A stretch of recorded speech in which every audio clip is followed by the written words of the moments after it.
السلام علیکم عزیز طلبہ، آج آن لائن لیکچرز کے سلسلے میں ہمارا اردو لازمی سال اول کا تیسرا لیکچر ہے۔ عزیز طلبہ، کیا آپ جانتے ہیں کہ آپ کی ٹیکسٹ بک جو ہم اپنے سلیبس کے طور پہ پڑھتے ہیں سرمایہ اردو، جس کے 3 حصے ہیں، ایک حصہ نثر ہے، حصہ نظم ہے اور حصہ غزل ہے، تو آپ کی یہ کتاب سرمایہ اردو، اس کی صرف اور صرف فہرست جو ہے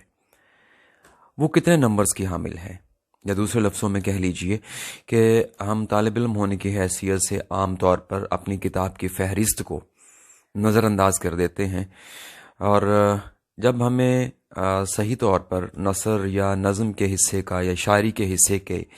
سوالات کا پتہ چلتا ہے کہ ان کو اس طرح سے حل کرنا ہے، تو ہم غیر محسوس طریقے پر کچھ نمبرز حاصل کرنے کی کوشش کرتے ہیں، لیکن ایک چھوٹا سا طریقہ ہے، ہمارے پاس ایک شارٹ کٹ ہے۔ اگر اس ہم شارٹ کٹ کو اختیار کریں اور اگر آپ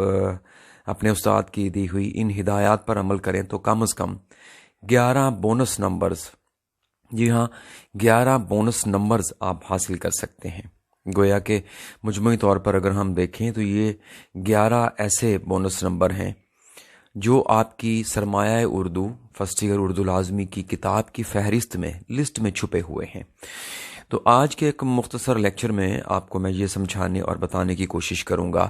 کہ وہ 11 بونس نمبر کون سے ہیں اور اس کو حاصل کرنے کے لیے آپ کو کیا کرنا ہوگا۔ آپ کے سامنے جو اس وقت سلائیڈ ہے اس میں نے 11 بونس نمبرز کی تفصیل کو اور ڈیٹیل کو وہاں پر پیش کرنے کی کوشش کی ہے۔ جیسا کہ آپ دیکھ سکتے ہیں کہ 11 بونس نمبرز ہیں، اور اس کے لیے آپ کو کرنا کیا ہوگا، آپ کو صرف اور صرف یہ کرنا ہوگا کہ اپنی فہرست پر توجہ دینی ہوگی۔ جب آپ پیراگراف کی تشریح کا سوال کرتے ہیں، اس میں آپ سبق اور مصنف کا نام لکھتے ہیں، تو ظاہر ہے سبق اور مصنف کا نام لکھنے کے لیے آپ کو فہرست سے رابطہ کرنا پڑتا ہے۔ جب آپ کسی لیسن کو اپنے استاد کی نگرانی میں پڑھتے ہیں، اس وقت آپ کو یہ کام کر لینا چاہیے کہ جو سبق آپ پڑھ رہے ہیں آپ کو اس کے مصنف کا نام بھی یاد ہونا چاہیے۔ تو یہ 2 نمبر ہیں۔ جب آپ پیراگراف کی تشریح کا سوال کرتے ہیں تو اس میں آپ سبق اور مصنف کا نام لکھتے ہیں، تو اس کے آپ کو 2 نمبر ملتے ہیں۔ اس کے بعد ایک اور سوال حصہ نثر میں سے آپ کو دیا جاتا ہے، جس میں آپ خلاصے کے سوال کو حل کرتے ہیں۔ آپ کو ایک سبق بتایا جاتا ہے اور آپ سے کہا جاتا ہے کہ اس کے مصنف کا نام لکھیں اور اس کا خلاصہ لکھیں۔ تو خلاصے کے سوال میں جب آپ مصنف کا نام لکھتے ہیں تو آپ کو 1 نمبر ملتا ہے۔ گویا کہ اس طرح سے 3 نمبر ایسے ہیں جو آپ کو حصہ نثر میں سے ملتے ہیں۔ پیراگراف کی تشریح میں سبق اور مصنف کا نام 2 نمبر، اور خلاصے کے سوال میں جب آپ مصنف کا نام تحریر کرتے ہیں 1 نمبر۔ چنانچہ اس کا بہترین حل اور طریقہ یہ ہے کہ جب آپ سبق پڑھ رہے ہوں تو آپ کو سبق اور مصنف کا نام یاد ہونا چاہیے، یہ آگے چل کے آپ کو کام آئے گا۔ اسی طرح سے جب آپ کسی سبق کو تیار کرتے ہیں تو اسی میں سے آپ کو کوئی خلاصہ دیا جاتا ہے، وہاں بھی مصنف کا نام آپ کو لکھنا پڑتا ہے، تو 3 نمبر آپ کی فہرست میں چھپے ہوئے ہیں۔ اگر آپ ان کو فہرست میں سے یاد کر لیں تب بھی ٹھیک ہے، اور اگر آپ اس کو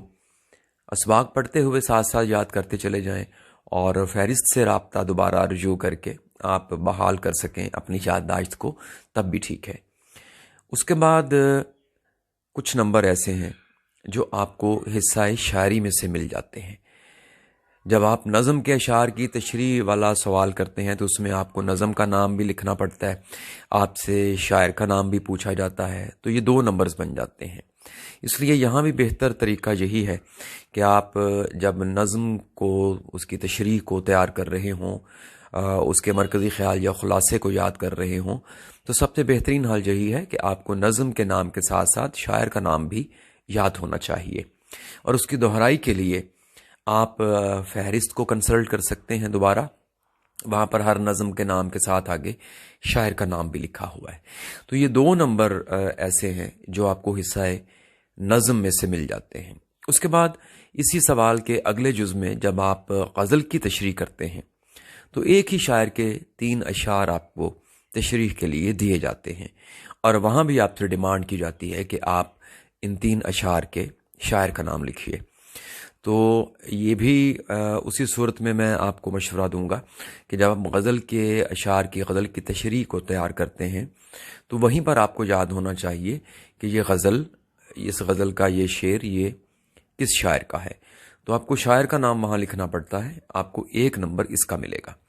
اگر مجموعی طور پر آپ کی کتاب میں ان نمبرز کو دیکھا جائے کہ حصہ نثر اور شاعری کے حصے میں آپ کو کتنے نمبر ملتے ہیں، تو 3 نمبر آپ کو مل سکتے ہیں حصہ نثر میں سے، اور 3 ہی نمبر آپ کو ملتے ہیں حصہ شاعری میں سے، جس میں آپ نے سبق اور مصنف کا نام لکھنا ہے، نظم اور شاعر کا نام اور غزل کے شاعر کا نام۔ تو یہ 6 نمبرز بنتے ہیں۔ اس کے بعد جب آپ 20 نمبر کا معروضی حصہ اٹیمپٹ کرتے ہیں تو عزیز طلبہ، اس میں جو پہلا پورشن آپ کو دیا جاتا ہے اس میں 5 سوالات MCQs کی شکل میں، ملٹیپل چوائس کویسچن، وہ آپ سے پوچھے جاتے ہیں آپ کے ٹیکسٹ بک میں سے۔ تو یہ آپ کی دراصل یادداشت کا امتحان ہے کہ آپ اپنے ٹیکسٹ بک کے اسباق کو کس طرح سے پڑھتے ہیں، آپ کی یادداشت کتنی ہے، کتنی چیزیں آپ کو ازبر ہیں، کون سی باتیں اور کون سی تفصیلات آپ کے ذہن میں محفوظ ہیں۔ تو معروضی حصے میں سے 20 نمبر میں سے 5 نمبرز جو ہیں وہ اسباق میں سے معروضی سوالات پر مشتمل ہوں گے۔ اس میں آپ سے کسی مصنف کا نام بھی پوچھا جا سکتا ہے، مصنف کا نام بتا کے آپ کو 4 سبق بتائے جا سکتے ہیں کہ بتائیے اس مصنف نے ان میں سے کون سا سبق لکھا ہے۔ یہ بھی ہو سکتا ہے کہ آپ کو سبق کا نام دیا جائے اور نیچے 4 مصنفوں کہ یہ سبق کس مصنف کی تحریر ہے۔ تو اس طرح سے بھی سوال آپ کو دیے جا سکتے ہیں۔ یا پھر دوسری صورت اس کی یہ ہو سکتی ہے کہ آپ نے جو سبق پڑھے ہیں اس میں جو تفصیلات آپ نے پڑھی ہیں ان میں سے آپ سے کوئی بات جو ہے وہ پوچھ لی جائے۔ تو یہ دراصل یہ اسباق میں سے جو 5 نمبرز معروضی سوالات میں آپ کو آئیں گے، یہ آپ کی یادداشت کا امتحان ہے۔ اس کے لیے ضروری ہے کہ آپ نے اپنے اسباق کو توجہ سے پڑھا ہو۔ مثلاً ابوالقاسم زہراوی آپ کے سلیبس کا 4تھا سبق ہے، حمید عسکری صاحب کا لکھا ہوا، اس میں آپ سے پوچھا جا سکتا ہے کہ ابوالقاسم زہراوی کی مشہور کتاب کا نام کیا تھا۔ ادیب کی عزت پریم چند کا لکھا ہوا افسانہ ہے، اس میں آپ سے پوچھا جا سکتا ہے کوئی سوال۔ اوور کوٹ غلام عباس کا لکھا ہوا افسانہ، اس میں آپ سے نوجوان کے حلیے کے بارے میں کوئی سوال پوچھا جا سکتا ہے۔ اسی طرح سے لاہور کا جغرافیہ، دوستی کا پھل اور دیگر سبق جو ہیں اس میں سے آپ کو سوال پوچھے جا سکتے ہیں۔ تو میں ایک دفعہ پھر دہرا دیتا ہوں کہ آپ کی فہرست سرمایہ اردو 11ویں جماعت کی جو اردو کی کتاب ہے اس کی فہرست کو آپ ضرور مد نظر رکھیے۔ اس میں 11 نمبرز ہیں۔ پیراگراف کی تشریح میں سبق اور مصنف کا نام 2 نمبرز، خلاصے کے سوال میں مصنف کا نام 1 نمبر، نظم کے اشعار کی تشریح کرتے ہوئے نظم اور شاعر کا نام 2 نمبر، غزل کی تشریح میں 3 شعر دیے جائیں گے، شاعر کا نام آپ کو لکھنا ہوگا تو 1 نمبر۔ اسی طرح سے حصہ معروضی میں آپ سے 5 سوالات پوچھے جا سکتے ہیں، جو آپ کے سبقوں میں جو تفصیلات موجود ہیں اس میں سے کوئی بھی چیز، کوئی بھی بات، کوئی حوالہ، کسی شہر کا نام، کسی جگہ کا نام، کسی کا حلیہ، کسی کی خوراک کے بارے میں، کسی ڈائلاگ کے بارے میں، کسی منظر کے بارے میں، یہ آپ سے پوچھا جا سکتا ہے۔ تو میں ریکمینڈ کروں گا کہ آپ اپنی تیاری کرتے ہوئے سبق کے ساتھ مصنف کا نام یاد کریں، نظم کی تشریح کرتے ہوئے نظم کے ساتھ شاعر کا نام یاد کریں، اور غزلوں کی تشریح کرتے ہوئے بھی آپ شاعر کا نام ذہن میں رکھیں، اور ٹیکسٹ بک کی فہرست اسباق جو ہے، جو حصہ نثر، نظم اور غزل پر مشتمل ہے، اس کو آپ بار بار دیکھیے، اس سے وہ چیزیں آپ کے ذہن میں ازبر ہو جائیں گی۔ تو عزیز طلبہ، ہم عموماً نمبرز کو نظر انداز کر دیتے ہیں، ہم سمجھتے ہیں کہ بہت زیادہ اردو میں لکھیں گے تو نمبر ملیں گے، اور اسی وجہ سے ہم شیٹس بھرنا شروع کر دیتے ہیں۔ ہمیں یہ ذہن میں رکھنا چاہیے کہ ہر سوال کی الگ ڈیمانڈ ہے، اور ہمیں اس ڈیمانڈ کو پورے کرتے ہوئے ہر سوال کو حل کرنا ہے، کیونکہ ہر سوال میں اگر ہم 80-85% اس میں کامیاب ہو جاتے ہیں تو مجموعی طور پر ہر سوال میں کامیابی آپ کے مجموعی نمبرز کو بڑھا دے گی۔ ان باتوں کو مد نظر رکھیے، میری دعائیں آپ کے ساتھ ہیں۔ اگلے لیکچر کے ساتھ دوبارہ حاضر ہوں گے۔ اللہ حافظ۔